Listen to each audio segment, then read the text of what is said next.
بسم اللہ الرحمن الرحیم۔ السلام علیکم۔ آپ دیکھ رہے ہیں اسپائی انڈس یوٹیوب چینل اور میں ہوں آپ کا ہوسٹ رامش منہاس۔ ہماری آپ سے گزارش ہے کہ آپ ہمارا چینل ضرور سبسکرائب کیجئے اور ساتھ ہی موجود گھنٹی کے بٹن کو بھی دبا دیجئے تاکہ ہماری ہر نئی آنے والی ایپیسوڈ آپ تک پہنچتی رہے۔ شکریہ۔ دلی کے صفدرجنگ روڈ پر واقع پرائم منسٹر ہاؤس کے گرد آج معمول سے زیادہ کی سیکیورٹی کے بندوبست کیے گئے تھے۔ تبت کمانڈوز اور سی آر پی کے خصوصی تربیت یافتہ دستے اپنے اپنے ہیڈ کوارٹر سے بطور خاص آج صبح ہی یہاں پہنچے تھے۔ ان لوگوں کو صرف حکم کی تعمیل کرنی تھی، لیکن ان کے افسران کو بھی اس بات کا علم نہیں تھا کہ دلی پر کیا قیامت ٹوٹ پڑی ہے۔ مشرقی پنجاب میں سکھوں کی علیحدگی پسند تحریک بڑے زوروں پر تھی۔ چند روز پہلے ہی جرنیل سنگھ بھنڈراوالا اپنے مسلح ساتھیوں سمیت دربار صاحب امرتسر میں مورچہ بند ہو چکا تھا۔ بھارتی انٹیلیجنس ایجنسیوں کی طرف سے ہر روز حالات بد سے بدتر ہونے کی اطلاعات آ رہی تھیں۔ یہی وجہ تھی کہ جب تبت پولیس کمانڈوز اور سی آر پی ایف کے کمانڈنٹس کو 2 گھنٹوں کے نوٹس پر 2 خصوصی تربیت یافتہ کمپنیاں دلی روانہ کرنے کے احکامات ملے تو وہ فوراً سمجھ گئے کہ شاید دلی پر حریت پسندوں کے حملے کا خطرہ بڑھ گیا ہے، کیونکہ کچھ سکھ لیڈر اپنے بیانات میں آئے روز دلی کو نشانہ بنانے کی چیتاونی دیتے رہتے تھے، اور آخری دنوں میں تو سنت جرنیل سنگھ بھنڈراوالا نے بھی یہی دھمکی دے ڈالی تھی۔ دونوں فورسز کے کمانڈنٹ نے اپنے اپنے جوانوں کو خصوصی ہدایات کے ساتھ دلی کی طرف روانہ کیا تھا۔ ان لوگوں نے الگ صبح دلی پہنچنے کے فوراً بعد وزیر اعظم ہاؤس کے چاروں طرف علاقے کو اس طرح اپنے گھیرے میں لے لیا تھا کہ بادی النظر میں یہاں سے اب کوئی بھی شے ان کی نظروں میں آئے بغیر گزر کر پرائم منسٹر ہاؤس تک نہیں جا سکتی تھی۔ دونوں فورسز کا ایک جائنٹ کمانڈ آفس بنا دیا گیا تھا اور انہیں ابھی تک یہ نہیں بتایا گیا کہ انہیں کتنے عرصے تک یہاں قیام کرنا ہے۔ رات کا پہلا پہر تھا جب بھارتی جی ایچ کیو سے آرمی چیف کی کار برآمد ہوئی۔ کار کو آگے پیچھے آرمی کمانڈوز اسکارٹ کر رہے تھے۔ جس راستے سے سفر کرتے ہوئے یہ قافلہ پرائم منسٹر ہاؤس تک پہنچا تھا وہ زیادہ تر ویران ہی دکھائی دے رہا تھا۔ آرمی ہیڈ کوارٹر سے اسکارٹ کے ساتھ کسی جیپ کی برآمدگی نے سی آر پی ایس اور تبت پولیس کمانڈوز کو مزید چوکنا کر دیا۔ انہیں اب اندازہ ہو رہا تھا کہ صورتحال ان کی توقع سے بھی زیادہ سیریس ہے، کیونکہ دیکھتے ہی دیکھتے یہاں وی آئی پی ٹریفک بڑھنے لگی تھی۔ کالے شیشوں کی بند کاروں میں کون لوگ ان کی آنکھوں کے سامنے سے گزر کر پرائم منسٹر ہاؤس کی طرف جا رہے تھے، انہیں اس کا تو کچھ خاص اندازہ نہیں تھا، لیکن یہ بات وہ بخوبی جانتے تھے کہ یہ سب ملک کی اہم ترین شخصیات ہیں اور ان کی یہاں موجودگی شاید ان کی آمد و رفت کو محفوظ بنانے کے لیے ہی ضروری سمجھی گئی تھی۔ ان تمام گاڑیوں کا رخ پرائم منسٹر ہاؤس کی طرف تھا، جہاں ایک خصوصی میٹنگ ہال میں وہ سب بھارتی تاریخ کا ایک اہم فیصلہ کرنے کے لیے جمع ہو رہے تھے۔ بھارتی وزیر اعظم کے خصوصی secretary mister R P Sinha اور را کے ڈائریکٹر کاؤ ان کے استقبال کے لیے ہال کے سامنے موجود تھے۔ حیرت کی بات تو یہ تھی کہ اس اہم ترین میٹنگ کے لیے پرائم منسٹر ہاؤس کے سٹاف کو بھی اطلاع دینے کا تکلف نہیں کیا گیا تھا، ورنہ شاید ان حالات میں وہ معمول کی ڈیوٹی سے فارغ ہو کر اپنے گھروں کو واپس نہ جاتے۔ گاڑیوں کی آمد میں ٹائمنگ کا خاص خیال رکھا گیا تھا اور پہلے سے مقررہ وقت سے 5 منٹ قبل ہی تمام اہم شخصیات ہال میں موجود تھیں۔ رات کے 2 بج رہے تھے۔ جیسے ہی دیوار سے لٹکتے گھڑیال نے 2 بجے کا الارم دیا، ہال کا بغلی دروازہ کھلا اور اس سے بھارتی prime minister Mrs Indira Gandhi اکیلی اندر داخل ہوئیں۔ عام حالات میں ایسا کبھی نہیں ہوتا تھا۔ عموماً ان کی پرسنل سیکرٹری ضرور ان کے ساتھ ہوتی تھیں، لیکن آج مسز اندرا گاندھی نے یہ تکلف ہی نہیں کیا تھا۔ یہاں موجود مہمانوں کو اس بات کا علم نہیں تھا کہ وہ صبح 8 بجے کے بعد سے اب تک ایک لمحے کے لیے بھی بیڈ روم تک نہیں گئیں، اور ڈنر سے فارغ ہونے کے بعد سے مسلسل سنہا اور کاؤ کے ساتھ میٹنگ میں مصروف تھیں، جنہوں نے بھارتی وزیر اعظم کو تفصیل سے بتا دیا تھا کہ جو ایڈونچر وہ کرنے جا رہی ہیں اس کا انجام کیا ہو سکتا ہے۔ اصل میں ان دونوں کی ہلا شیری نے ہی بھارت کی مہم جو وزیر اعظم کو یہ اہم ترین فیصلہ کرنے کا حوصلہ بخشا۔ مسز اندرا گاندھی نے، جس نے 71 میں پاکستان کو 2 لخت کیا تھا، اب پاکستان پر پھر ایک کاری ضرب لگانے جا رہی تھیں۔ شاید وہ اتنا خطرناک فیصلہ اکیلے نہ کر پاتیں، لیکن ان کے روسی دوستوں نے انہیں حوصلہ دیا۔ اپنے آخری دورہ روس میں بھارتی وزیر اعظم مسز اندرا گاندھی کو روسی صدر نے مائل کیا تھا کہ وہ پاکستان کی مشرقی سرحد پر سیاچن کے نزدیک ایک نیا محاذ جنگ کھول دے۔ تاکہ افغان مجاہدین کی مدد کے لیے کمر بستہ پاکستانی فوج کو الجھایا جا سکے، اور ایڈونچر پسند اندرا گاندھی نے یہ تجویز مان لی تھی۔ اپنے دورہ روس سے واپسی کے بعد اس نے سیاچن سے متعلق خصوصی مطالعہ اور بریفنگ لینی شروع کی تھی۔ اس ضمن میں اس نے جنرل ایم ایل چبر سے بطور خاص 3-4 مرتبہ بریفنگ لی تھی۔ جنرل چبر تو 78 سے پاکستان پر تاؤ کھائے بیٹھا تھا۔ اس نے تو خود کو ایک عرصے سے اس مہم کے لیے تیار کیا ہوا تھا، لیکن ابھی تک وہ کھل کر بھارتی وزیر اعظم سے کچھ نہیں کہہ سکا۔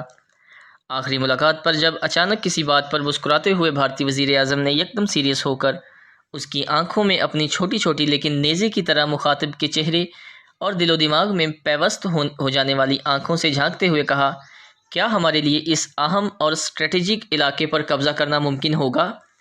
تو وہ بھونچکا رہ گیا۔ یس میڈم پرائم منسٹر، یس۔ اچانک ہی اس نے سنبھل کر اپنا اشتیاق جتایا، لیکن شاید صرف یس کہہ دینے سے مسز اندرا گاندھی مطمئن نہیں ہوئی تھیں۔ ابھی تک وہ استفہامیہ نظروں سے اسی کی طرف دیکھ رہی تھیں۔ سارا علاقہ خالی ہے، یہاں سے 150 میل دور پاکستانی فوج موجود ہے، ہم انہیں شاندار سرپرائز دے سکتے ہیں۔ اس نے بڑے تیقن سے کہا، تم فوجی لوگ بھی عجیب ہوتے ہو، شاید سویلین کی طرح تم تصویر کے دونوں رخ نہیں دیکھنا چاہتے، یا پھر کسی بھی مہم جوئی سے انکار کو اپنی توہین سمجھتے ہو۔ مسز اندرا گاندھی کے عجیب و غریب جواب نے جنرل چبر کو چکرا کر رکھ دیا۔ اسے سمجھ نہیں آ رہی تھی کہ پرائم منسٹر اس کا مذاق اڑا رہی ہے یا اسے داد دے رہی ہے۔ بہرحال روانگی سے پہلے اس نے مسز اندرا گاندھی سے متعلق جو ہوم ورک کیا تھا اس سے اسے اندازہ ہو گیا تھا کہ بھارتی وزیر اعظم کی خوبی یہی ہے کہ وہ بھی دل کی بات زبان پر نہیں لاتی، اور دوسرے کا اندیا بھانپنے میں کمال کی مہارت انہیں حاصل ہے۔ اس کو اندازہ ہو چلا تھا کہ بھارتی وزیر اعظم نے جنرل چبر کے اندر سے ایڈونچر پسند فوجی افسر کو شناخت کر لیا تھا، اور بھارتی وزیر اعظم کی طرف سے کوئی اشارہ نہ ملنے کے باوجود وہ اسی نتیجے پر پہنچ گیا تھا کہ جلد یا بدیر اس کا خواب حقیقت کا روپ دھار لے گا۔ جنرل چبر یہ خواب 78 سے دیکھتا آ رہا تھا۔ 70 کے عشرے کے اواخر میں بھی اس کی خواہش تھی کہ بھارت اس محاذ پر حملہ کر کے شاہراہ قراقرم کو اپنی گرفت میں لے لے۔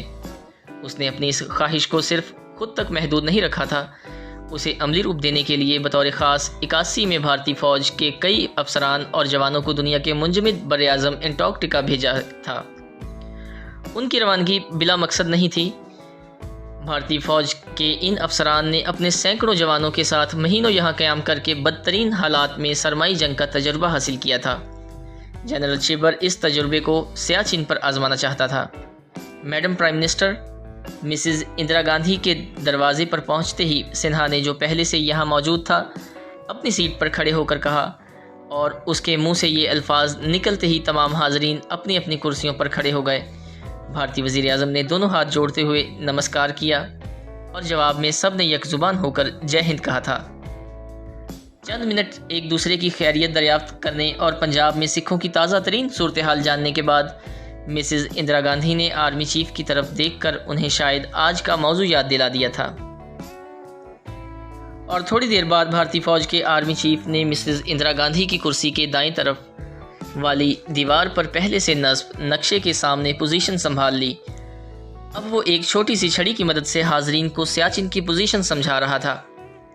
پاکستانی فوج کا پڑاؤ یہاں سے 150 میل دور ہے، اس نے ایک مخصوص مقام پر چھڑی رکھتے ہوئے کہا۔ کیا مطلب؟ بھارتی وزیر اعظم نے قدرے حیرانگی سے پوچھا۔ میڈم، اسکردو کے فوجی ہیڈ کوارٹر سے سیاچن گلیشیئر تقریباً 150 میل دور ہے۔ پاکستانیوں نے اسکردو کے فوجی ہیڈ کوارٹر سے 65 میل دور خپلو تک صرف چھوٹی گاڑیوں اور ٹریکٹر ٹرالیوں کے لیے سڑک بنا رکھی ہے، اور خپلو سے 65-70 میل دور سلتورو پہاڑی سلسلے کے مختلف دروں تک پہنچنے کے لیے 8 تا 9 دن لگتے ہیں۔ اس نے اپنے سامنے دھرے کافی کے مگ سے ایک بڑا گھونٹ اپنے حلق میں انڈیلا، اور اپنے ساتھ والی سیٹ پر موجود ایک نوجوان کی طرف اشارہ کرتے ہوئے کہا، یہ ہیں کرنل کمار۔ کرنل کمار 1982 سے اب تک 6 مرتبہ اس علاقے کی ریکی کر چکے ہیں۔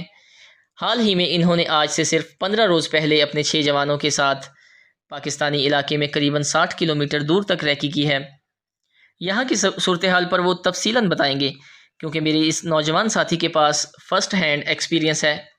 اس نے بڑے رشک بھرے لہجے میں اپنے ساتھ یہاں آنے والے نوجوان کرنل کا تعارف کروایا۔ پرائم منسٹر اندرا گاندھی سمیت حاضرین کی آرام دہ کرسیاں بغیر آواز پیدا کیے گھومی اور ان سب کی نظریں کرنل کمار کے تمتماتے چہرے پر جم گئیں، جو بڑے فخریہ انداز سے کورنش بجا لاتے ہوئے ڈائس کی طرف بڑھا۔ حاضرین محترم، اس نے بڑے گھمبیر لہجے میں اپنی گفتگو کا آغاز کیا۔ سب گوش بر آواز تھے۔ موسم سرما میں اس علاقے کا سفر موت کا سفر بن جاتا ہے۔ گلیشیئر کے علاقے میں تو موسم گرما میں بھی پہاڑی چوٹیاں برف سے ڈھکی رہتی ہیں اور درجہ حرارت نقطۂ انجماد سے 10 تا 15 ڈگری سینٹی گریڈ نیچے رہتا ہے۔ ان حالات میں عام فوجی وردی کے ساتھ اور ان مخصوص موسمی حالات میں تربیت حاصل کیے بغیر دنیا کی مضبوط ترین فوج کے لیے بھی یہاں چند روز تک قیام پذیر رہنا ناممکن ہے۔ یہاں کے موسمی حالات میں زندہ رہنے کے لیے جس خصوصی لباس، رہائشی اگلو اور اعلیٰ درجے کی خوراک کی ضرورت ہے وہ پاکستانی فوج کے پاس نہیں۔ 50 تا 80 میل فی گھنٹہ کی رفتار سے یہاں برفانی ہوائیں چلتی رہتی ہیں اور سردیوں میں درجہ حرارت -50 درجے سینٹی گریڈ ہو جاتا ہے۔ اس کے آخری فقرے سے حاضرین کو اپنی ریڑھ کی ہڈی میں سنسنی دوڑنے کا احساس ہوا تھا اور بھارتی وزیر اعظم کو تو جھرجھری سی آ گئی تھی۔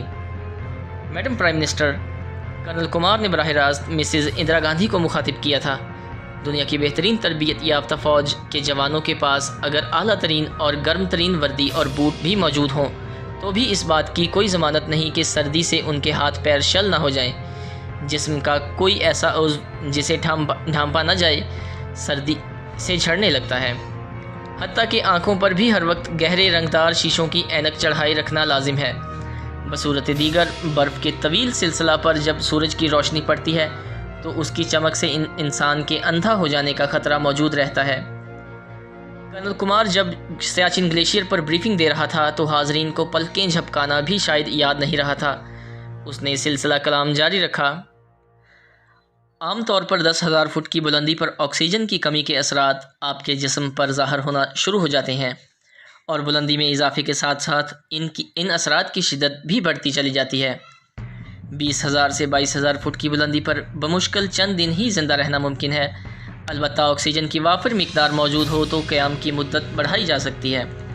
آکسیجن کی کمی، شدید ترین سردی اور سطح سمندر سے اتنی زیادہ بلندی سے سر درد یا ہائی الٹیٹیوڈ سکنس، پھیپھڑوں میں پانی بھر جانے کا عارضہ پلمونری ایڈیما اور سانس کی شدید تکلیف یعنی ہائپوکسیا لاحق ہونے کا خطرہ ہر وقت موجود رہتا ہے۔ اگر پاکستان آرمی، جسے برفانی جنگ کا تجربہ نہیں، صرف جوش اور جذبے کے بل پر بھی ہمارے مقابل آ گئی تو شاید ہمارے گولوں اور گولیوں سے زیادہ ان کے لیے یہاں کا موسم عذابناک ثابت ہوگا۔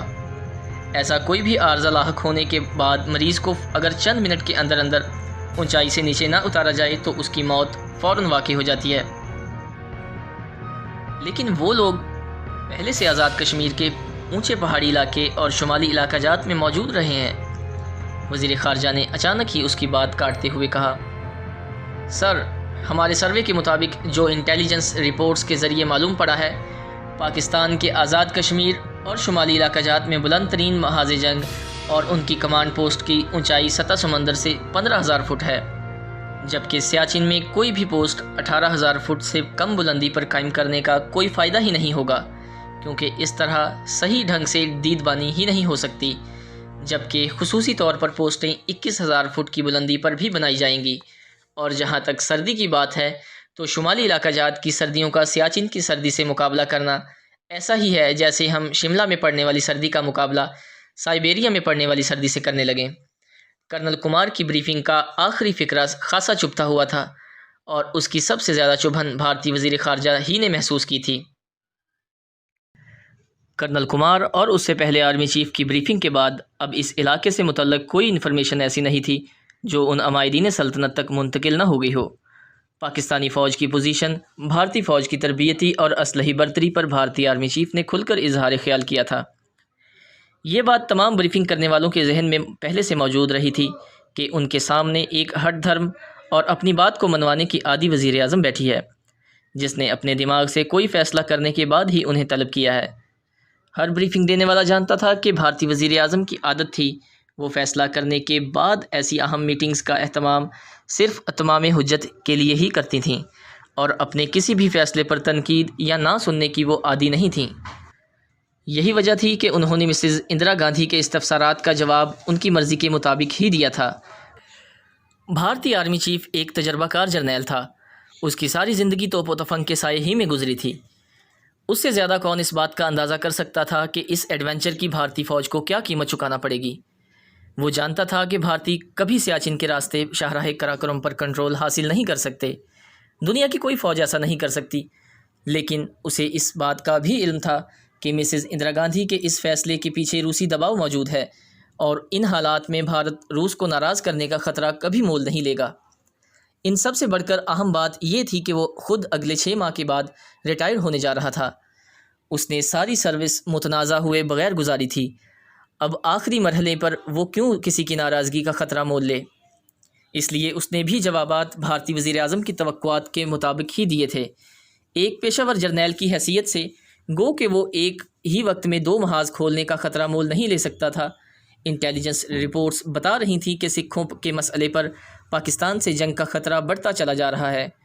یہ اطلاعات مل رہی تھیں کہ سکھ علیحدگی پسندوں کو پاکستان کی مکمل حمایت حاصل ہے، اور جس طرح بھنڈراوالا نے دربار صاحب امرتسر میں مورچے قائم کر کے اسلحے کے انبار لگا لیے تھے، اس کے بعد کسی بھی لمحے بھارتی فوج کے ساتھ سکھوں کی باقاعدہ لڑائی شروع ہو سکتی تھی۔ سکھ یونٹوں میں دربار صاحب کے مسئلے پر پہلے ہی بے چینی پائی جاتی تھی، اور بھارتی حکومت نے بھنڈراوالا کے ساتھیوں کو ختم کرنے کے لیے دربار صاحب میں داخل ہونے کا فیصلہ کر لیا تھا۔ ان حالات میں عین ممکن تھا کہ سکھ پلٹنے شورش کریں اور پاکستان مغربی محاذ پر اسی صورتحال کا فائدہ اٹھانے کی کوشش کرے۔ وہ جانتا تھا کہ مسز اندرا گاندھی کے لیے را کے ڈائریکٹر کاؤ کا کہنا ہی آخری ہوتا ہے، اور ان حالات میں کاؤ نے بھی پرائم منسٹر کے مزاج کو سمجھتے ہوئے ان کی کسی بات کا نہ میں جواب دینا مناسب نہیں جانا ہوگا۔ بہرحال وہ ان حالات میں دنیا کے بلند ترین برف کے جہنم میں اپنے جوانوں کو اتارنے کا خطرہ اپنی حد تک کبھی مول نہیں لے سکتا تھا، لیکن اسے اپنی وزیر اعظم کے احکامات کی تعمیل کرنی تھی۔ سب نظریں بھارتی وزیر اعظم کی طرف لگی تھیں۔ اب تک چائے اور کافی کے متعدد دور چل چکے تھے۔ سورج نکل آیا تھا۔ اس کا احساس انہیں گہرے رنگ کے پردوں کے بدلتے شیڈ سے ہونے لگا جو بڑی بڑی ہوادار بند کھڑکیوں کے سامنے ٹنگے ہوئے تھے۔ بھارتی وزیر اعظم میٹنگ سے خطاب کے لیے کھڑی ہوئیں تو ان کے چہرے سے کوئی اندازہ نہیں کر سکتا تھا کہ وہ ساری رات جاگتی رہی ہیں۔ ان کی آواز کی گھن گرج قائم تھی۔ یہ بڑے مضبوط اعصاب کی عورت ہے۔ آرمی چیف نے اپنے ساتھی کے کان میں سرگوشی کی اور چوکنا ہو کر بیٹھ رہا۔ مسز اندرا گاندھی نے حسب معمول اپنی گفتگو کا آغاز بھارت کی مہانتا سے کیا۔ بھارت ایک مہان دیش ہے۔ ہمیں ساری دنیا پر یہ بات ثابت کرنی ہے کہ ہم نے پاکستان سے ہمیشہ کہا ہے کہ وہ بھارت کے دوسرے ہمسایوں نیپال، بھوٹان اور مالدیپ کی طرح امن سے رہے، لیکن پاکستان کی ملٹری جنتا ہماری بات ماننے کی بجائے ہمارے دیش کے معاملات میں مداخلت کر رہے ہیں۔ اب پنجاب میں سکھوں کو ہمارے خلاف بھڑکانا شروع کر دیا ہے۔ میں نے آپ سے 71 میں بھی کہا تھا اور آج بھی کہہ رہی ہوں کہ پاکستان کو سبق سکھانا بہت ضروری ہے۔ شاید اپنے دیش کے 2 ٹکڑے کروانے کے بعد بھی ان لوگوں کا دماغ درست نہیں ہوا۔ اب وقت آ گیا ہے کہ ہم ان کا دماغ درست کریں۔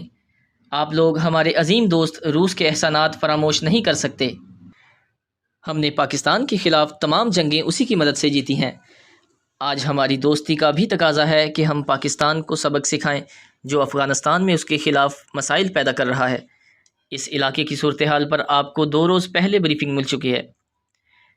ہمارے حملے سے پاکستانیوں کے دماغ ٹھکانے آ جائیں گے، ان کی توجہ بڑھ جائے گی، اور سب سے بڑھ کر یہ کہ اس کا جو بھی رد عمل ہوگا وہ ہمارے لیے کچھ مسائل کھڑے نہیں کر سکے گا۔ مسز اندرا گاندھی نے اس کے بعد اپنے عزائم کانگریس کی عظمت اور اپنے پتا شری کی خواہشات کا ذکر کیا کہ وہ بھارت کو ہندوستان کی شکل میں لوٹتا دیکھنا چاہتے تھے، اور اب پاکستان کو بھارت میں ضم کر کے وہ اپنے پتا شری یعنی نہرو اور مہاتما گاندھی کی آتماؤں کو بھی خوش کر سکتے ہیں۔ اس محفل کے حاضرین میں سے سوائے 2 شخصیات کے اور کوئی مسز اندرا گاندھی کے پاگل پن کا حمایتی نہیں تھا۔ یہ دونوں کرنل کمار اور را کا ڈائریکٹر مسٹر RN کاؤ تھا۔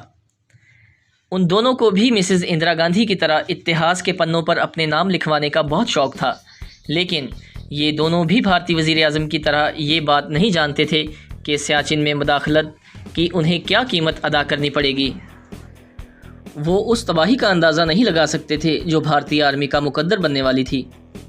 RN کا وہ سمجھتا تھا کہ جس طرح انہوں نے 71 میں مشرقی پاکستان کو بنگلہ دیش بنا دیا تھا، اسی طرح وہ سیاچن پر قابض ہونے کے بعد پیش قدمی کر کے شاہراہ کراکرم تک پہنچ جائیں گے اور پاکستان کو دنیا کی اس عظیم شاہراہ کراکرم پر قابض ہونے کے بعد چین سے کاٹ کر اپنا لوہا دنیا سے منوا لیں گے، جس کے بعد امریکہ یا کسی اور سپر پاور کو اس خطے میں سوائے بھارت کے اور کچھ دکھائی نہیں دے گا۔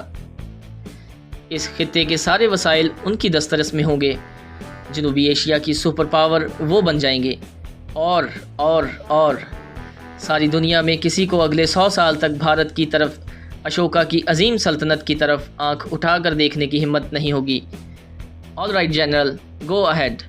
مسز اندرا گاندھی نے آرمی چیف کی طرف دیکھا، جس کا دل ایک مرتبہ تو دھک سے رہ گیا، لیکن دوسرے ہی لمحے وہ سنبھل گیا۔ Okay madam. اس نے اپنے دلی جذبات کا معمولی سا تاثر بھی اپنی آواز میں پیدا نہیں ہونے دیا تھا۔ دونوں کی طرف سے اوکے سگنل پر حاضرین نے تالیاں بجائیں تاکہ اپنے پرائم منسٹر کو یقین دلا سکیں کہ وہ اس فیصلے سے بہت خوش ہیں۔ جینٹل مین، ناشتہ کرنے کے بعد آپ جا سکتے ہیں۔ اگلے 15 منٹ بعد ہم ناشتہ کریں گے، مسز اندرا گاندھی نے اٹھتے ہوئے کہا، اور بڑی تمکنت سے رعونت اور مجسم فرعونیت بھارتی وزیر اعظم جس طرح اپنے نپے تلے قدموں سے یہاں آئی تھیں، اسی طرح بغلی دروازے سے واپس لوٹ گئیں۔ ان کے باہر نکلتے ہی بوجھل دل اور آنکھوں والے آرمی چیف نے حاضرین سے نظریں ملائے بغیر باتھ روم کا رخ کیا۔ یہاں موجود تقریباً سبھی لوگ اس سے پہلے بھی متعدد مرتبہ اس ہال میں آ چکے تھے۔ انہیں علم تھا کہ یہاں کے معمولات کیا ہیں۔ مشن سیاچن کی دوسری ایپیسوڈ ہم بہت ہی جلد اپنے چینل اسپائی انڈس پر اپلوڈ کر دیں گے۔ تب تک کے لیے اجازت دیجیے۔ اللہ حافظ۔